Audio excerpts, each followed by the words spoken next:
E aí galera, hoje a gente está aqui com o Samuel Pessoa, ativista ambiental, vocalista do Quilomboclada, e hoje eu trago ele aqui no programa e vou abrir a palavra para ele explicar um pouco mais disso pra gente. E aí, Samuel? Salve, Juninho. Beleza? Firmeza total, salve, salve, Beradagem.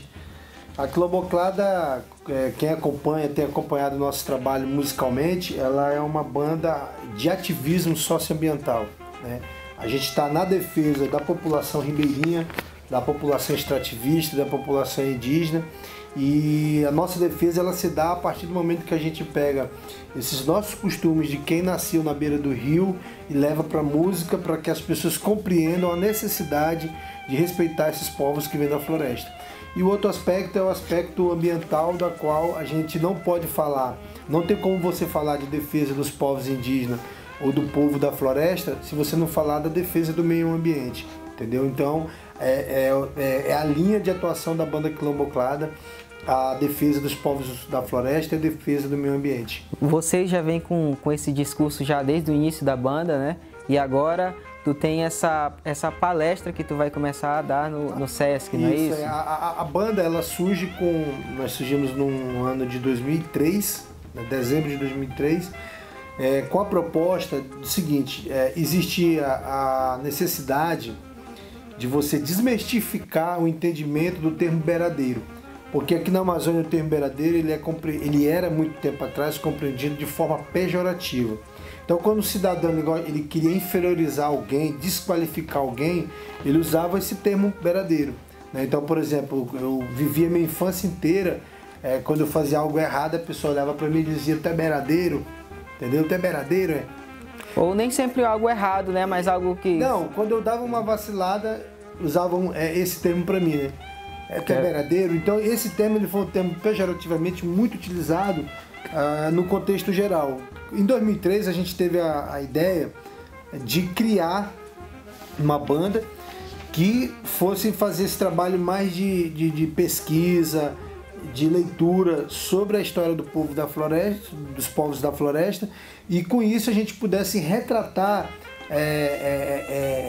a ideia do povo beradeiro de uma forma diferenciada, e que a mensagem levada pela música da Quilomboclada trouxesse para o jovem, principalmente, que era o foco, sempre foi o foco da banda, o orgulho de ser nativo, o orgulho de ter nascido aqui, né? Porque se você perguntar: "Samuel, o que é ser, quem que é beradeiro?", né?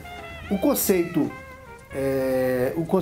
é construído de forma pedagógica e escrito, ele diz que é o seguinte: é aquele cidadão que ele nasce à margem do rio, à beira do rio, né? Então todo cidadão que está à margem do rio, que a gente chama de ribeirinho, que nasceu, se criou, tem os seus costumes, desde a parte da arquitetura, da culinária, dos costumes, da forma de falar, na beira do rio, na frente do rio, ele é considerado um beradeiro.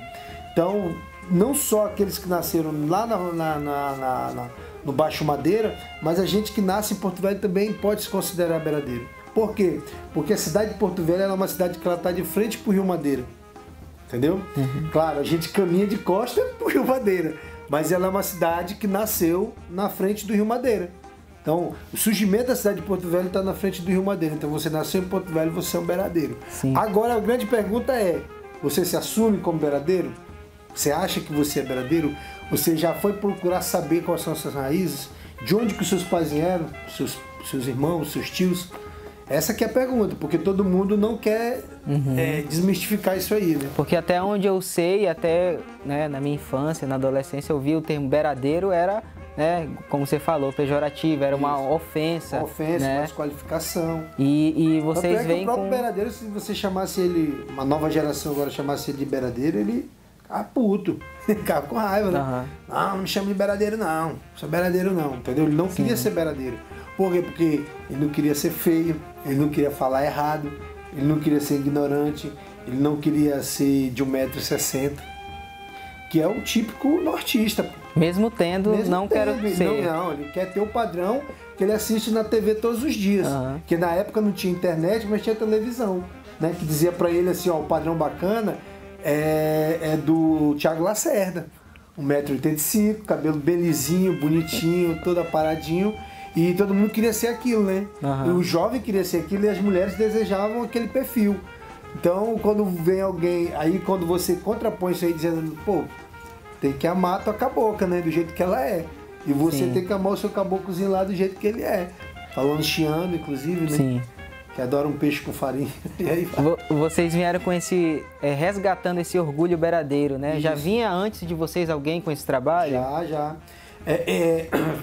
Falar que esse movimento, vamos para que as pessoas compreendam melhor, utilizar como um movimento, né? Porque tem várias, hoje podemos chamar de movimento beradeiro porque ele tem vários elementos incluídos, não é só a música que existe. Existe hoje o teatro, tem aqui próprio no Estado de Rondônia tem a Companhia Beradeira de Teatro, tem uma companhia de dança chamada Beradeiro que trabalha os conceitos regionais. Você tem os poetas, né? Eliseu, Mado, Binho. Então você já tem Dom Lauro, você tem vários poetas, que são poetas beradeiros. Então você tem a literatura, você tem a música, você tem o teatro, você tem a estética. Sim. Né? Você tem toda uma estética, você tem a poesia, mas você também tem o audiovisual, você tem o cinema. Sim. Houve uma produção que retrata a cultura beradeira de um tempo para cá, magnífica, produzido por vários artistas do audiovisual. Você tem o Cine Amazônia, através do Jurandir Costa, você tem a Marcela Bonfim, né? Você tem aí a Raíssa Dourado, você tem vários artistas que estão produzindo conceitos que tem a ver com a questão do povo beradeiro. Então hoje já existe um movimento. Mas quando a gente começou a trabalhar, não existia. O que existia? Que aí é a pergunta que você me fez. É a gente que construiu isso? Não. Era um movimento que já existia. Então, por exemplo, eu me lembro que no ano 2000, eu venho do movimento hip hop, né? O outro membro da Quilamboclada que me ajudou a fundar, junto comigo, que é o Bera Atlas, mais conhecido aí na periferia como Boca, a gente vem do movimento hip hop de 97. Então de 97, 98, 99, 2000 a gente era do movimento hip hop. Muito americanizado, muita gíria de São Paulo e a gente estava muito paulistão mesmo. Os caboclozinhos de 1,60 m falando chiando, mas com gíria paulista.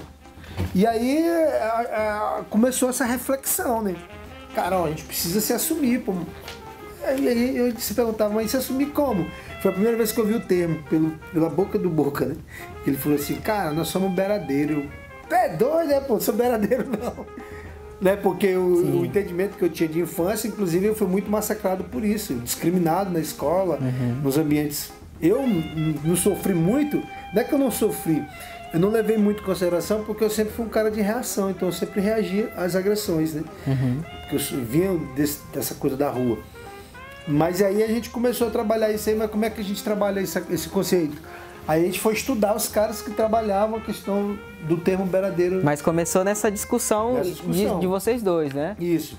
E aí foi quando a gente foi ver eu fui ver como é que era essa questão de se assumir. Então a gente estudou muito sobre a questão do movimento Mangue Beat, que o Chico na mesma época já estava lá no Nordeste fazendo esse levante, mas voltado pro movimento Mangue Beat, que era de Recife, né? Essa coisa dos caras se assumir com o maracatu rural, porque o maracatu era uma coisa rural e era discriminado no próprio Nordeste, porque era coisa dos caras da roça, né? E o Chico traz aqueles elementos do maracatu com os outros elementos musicais que a juventude começou a olhar assim, pô, que doideira é essa? Porque eles começaram a trazer as músicas do movimento Mangue Beat começaram a trazer os batuques do maracatu, que era uma coisa rural. E aí a gente começou a ouvir Bado, Zezinho, a gente ouviu muito, a gente pesquisou muito, por exemplo, que já rolava na época que Augusto Silveira, o Binho, né, a Elisa, a Raízes Cabocla e os próprios boi-bumbás do norte, né, ali da região de Parintins. Então a gente ouvia muito Raízes Cabocla, ali aqui em Rufino, né, o que a galera do Pará também estava produzindo. Então quando a gente começou a ver eles falarem, mas de forma muito muito MPB, né? Então, por exemplo, as músicas deles falam da Amazônia, falam da floresta, falam dos animais, falam dos habitats do povo de lá, mas muito MPB, e ficava naquela elite intelectual mesmo. Sim. Né? Por exemplo, tem uma música do próprio Bado que fala isso, né?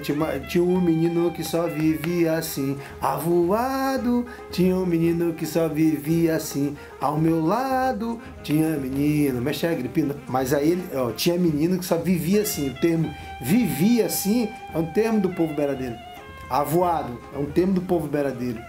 E aí, essa música estava muito lá na MPB, né? Vocês ficaram nesse período estudando o tradicional da música, né? Para depois casar com o estilo de vocês. Para depois a gente transformar de uma forma que a juventude compreendesse. Beleza, vamos dar só uma pausa, que a gente vai para o intervalo e já já a gente volta.